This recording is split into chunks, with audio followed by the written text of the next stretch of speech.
Continue, but she asked for those flights obviously to continue while this case is being flights. We don't have deportations, and I would just like to point out that the judge in this case is essentially trying to say that the president doesn't have the executive authority to deport our American soil. That is an egregious abuse of the bench. This judge does not have that authority. It is the opinion of this White House and of this administration, and that's why we're fighting this in court. And it's very, very clear that this is an activist judge who is trying to usurp the president's authority under the Alien Enemies Act, and that's why this deportation campaign has continued. And this judge, Judge Boasberg, is a Democrat activist. He was appointed by Barack Obama. His wife has donated more than $10,000 to Democrats, and he has consistently shown his disdain for this president and his policies. And his A CCTV camera in a restaurant captured a strange moment that no one could explain.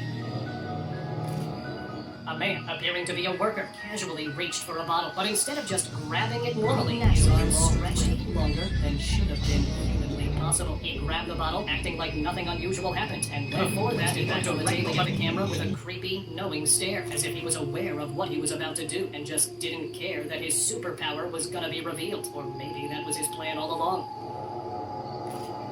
A woman was cruising down the street, smiling and pedaling, but here's the catch, there was no bicycle. She moved smoothly, her feet pushing invisible pedals where her handlebars should have been. People stopped and stared, baffled by the surreal sight, completely unaware of the strange scene she had created. Some people believed it was just an elaborate prank, while there were others who believed it was a glitch in reality, or some kind of futuristic tech maybe. Whatever it was, her invisible bike was a crazy sight.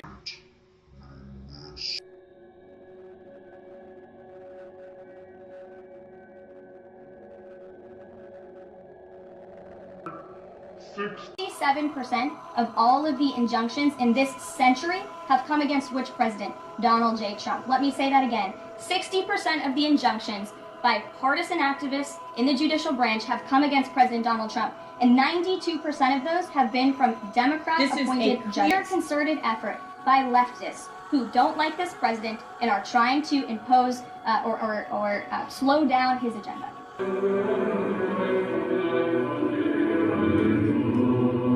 In part by the Rockefellers, the United Nations has been acting as a de facto world government since 1945.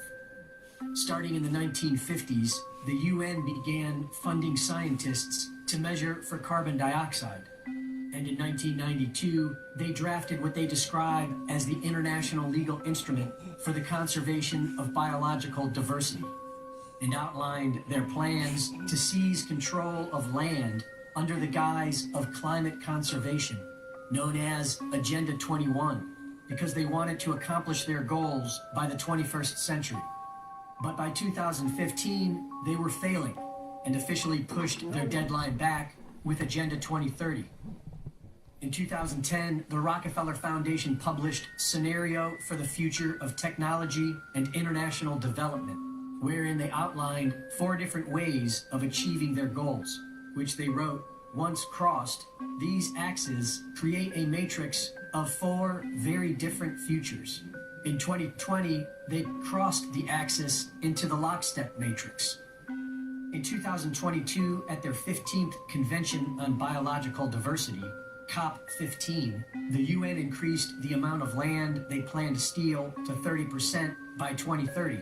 Their 30 by 30 plan will require the displacement of millions. So far, the direct confiscation approach is working in Europe.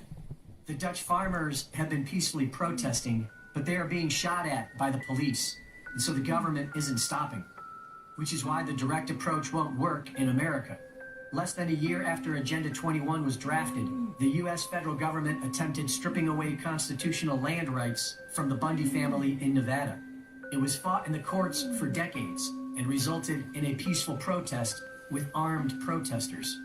To avoid a gunfight, the feds backed off and adapted their plans.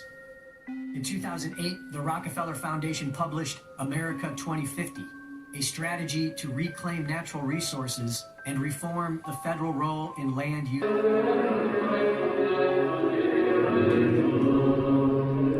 Bone. Where's the rest of the body?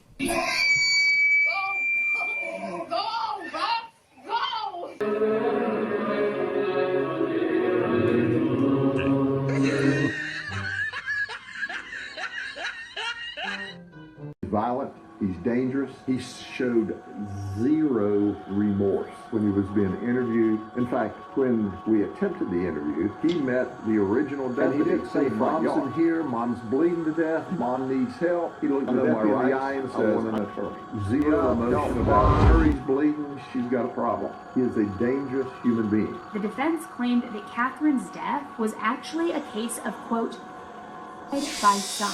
Now, their argument was that Colin and Catherine did, yes, get into a fight, but she was the one who grabbed the knife first. And according to them, she did it on purpose. Colin Griffin.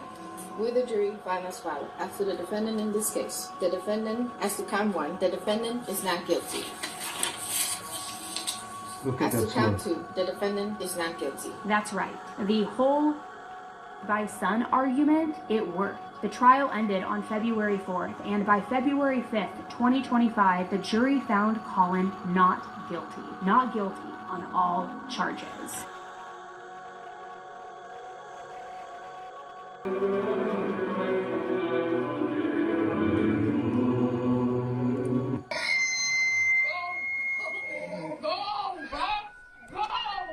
He said what? Largest pine cones, the sugar pine and the coulter pine. Both trees are native to North America and can exceed 100 feet in height. They also produce pine cones that can exceed 12 pounds in weight.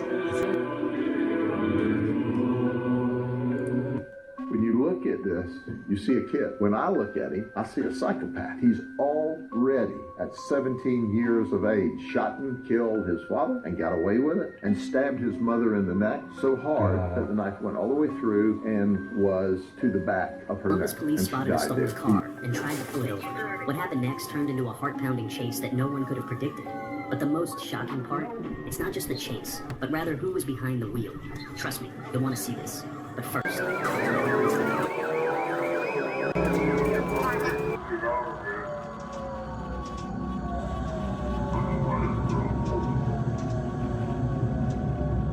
This driver has no regard for safety. When demands ran up into Williams. With every turn, every move he makes, the police was one step ahead, with units ready to close in. How long can this dangerous game Ruin good men. That's how you're a woman who is not healed through their trauma. Say you were in a past relationship with a man who was extremely abusive to you. And in your survival mode, you would match his level of intensity, so you would start yelling, screaming, calling names, his face because he was throwing things and hit. And now you're in a new relationship. And you're with a man who doesn't do anything like that. He's a super sweet dude. He has his flaws, he frustrates you and gets under your skin a little bit. But once you enter fight or flight, and you're triggered, and you're living that scenario that you had with your ex, knowing that that is not your current partner, and you start throwing things in his face and calling him names and yelling at him, you can't control your emotions or resolve the trauma and the damage from somebody else, you are ruining that good man. And you're going to take a little bit of a piece of him every single time that happens. If you are a ruined good man, emerged. Its elongated limbs moved with an eerie movement as it climbed onto the rock surface, perching like a predator checking its territory. Strangely, after that brief appearance, It vanished without a trace. No sound, no tracks, just an empty rock and a pond that seemed darker than before.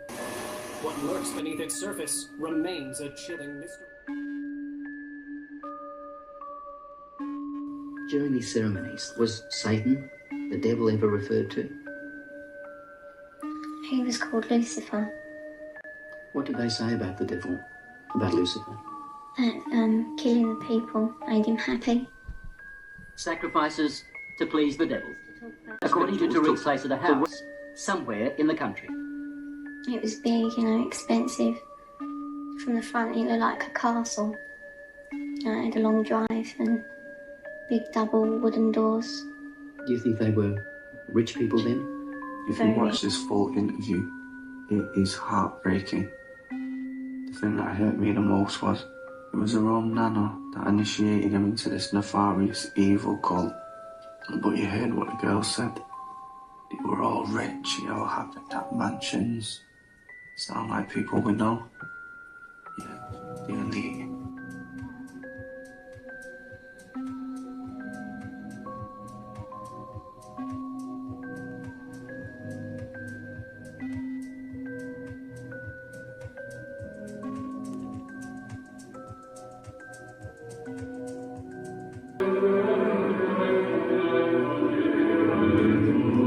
About the idea of these people are foreign terrorists, but Judge Bokenberg was originally appointed by George W. Bush and then elevated by Barack Obama. I just feel like I should clear that up. Well, let me just say something to and that he has effect. also made it clear that he has great respect for the Chief Justice John Roberts, and it's incumbent upon the Supreme Court to rein in these activist judges. These partisan activists, the judicial branch, by doing so. We have co-equal branches. The president feels very strongly about that. Jackie.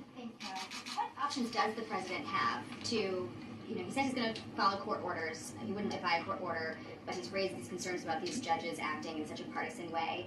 What option does he have to ensure that his agenda continues to move forward? On November 5th, when the American people overwhelmingly re-elected this president to continue with mass deportations. So White House counsel and the Department of Justice are working on this. They're appealing these cases, and we will continue to use the full weight of the White House counsel's office and the president's team of lawyers to fight this in court, because we know we will win, even if we have to go all the way to the Supreme Court. The judges delay, impede. Well, you're right. They are trying to block, delay, and impede. This is lawfare. The president is no stranger to it. He faced it in his campaign, and this is a continuation of the lawfare that President Trump faced as a candidate, and he's now unfortunately facing as a president. Clearly, he's partisan.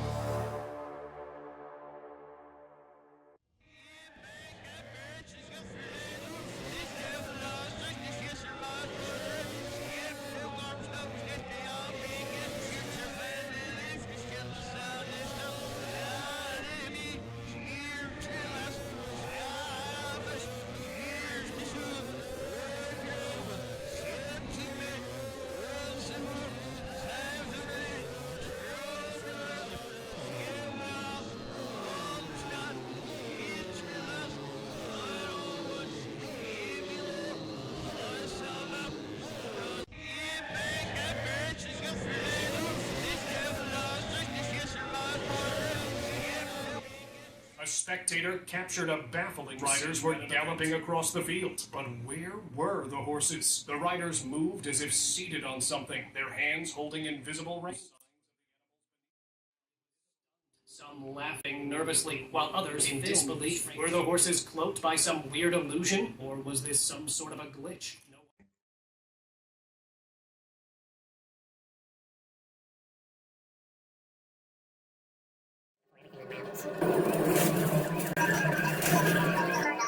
This driver has already left a trail of destruction, losing pieces of his car along the way, and there goes another. Yet somehow, he's still outmaneuvering the police like a seasoned pro. But here's the twist. This driver has almost no experience behind the wheel. Can you guess why?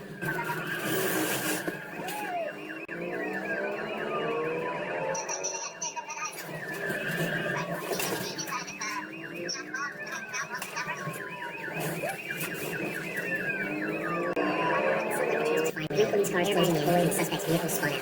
But just before there was no escape, what happens next takes this pursuit to a terrifying new level. The suspect barrels through a construction zone. If that wasn't terrifying enough, The dirt from construction kicks up a massive cloud of dust that reduces visibility. With that, the danger skyrockets, not just for the officers, but for innocent bystanders. Was this the moment to call off the chase and rely on reinforcements ahead? Or was the situation too urgent to back down?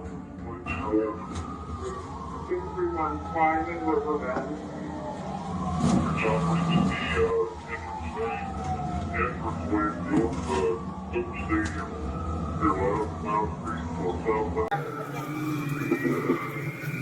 Finally, the officers managed to bring the crew out and chase him. They're stunned by what they find. Not a hardened behind the wheel, but two teenagers. How did it come?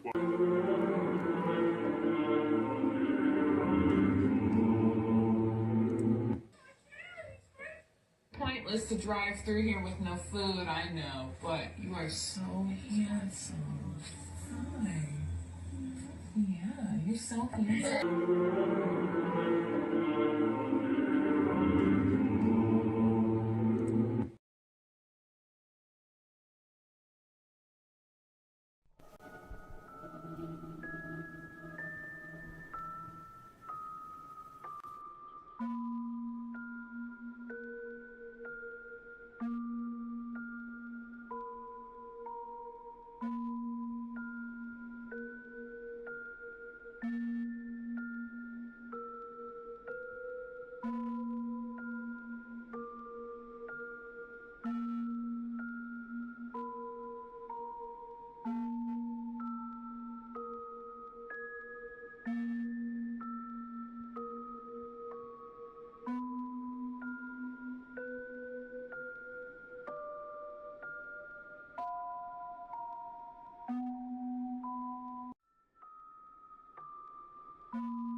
It was a busy day, traffic going about, when all of a sudden we got a look at a woman on pause. Hey, she's not moving at all. That's what I'm saying. What is going on? It seemed like she was going around her car when her world stopped, and she was like, freeze. No blinking, no breathing, no moving an inch. It was like time had skipped just for her. Minutes passed. A few curious onlookers tried to get a closer look, and suddenly she snapped back to life, finishing her walk like nothing had happened. Was it a glitch in reality or a trick of mind? Whatever it was, it sure left us wondering what the heck happened here. What's she doing?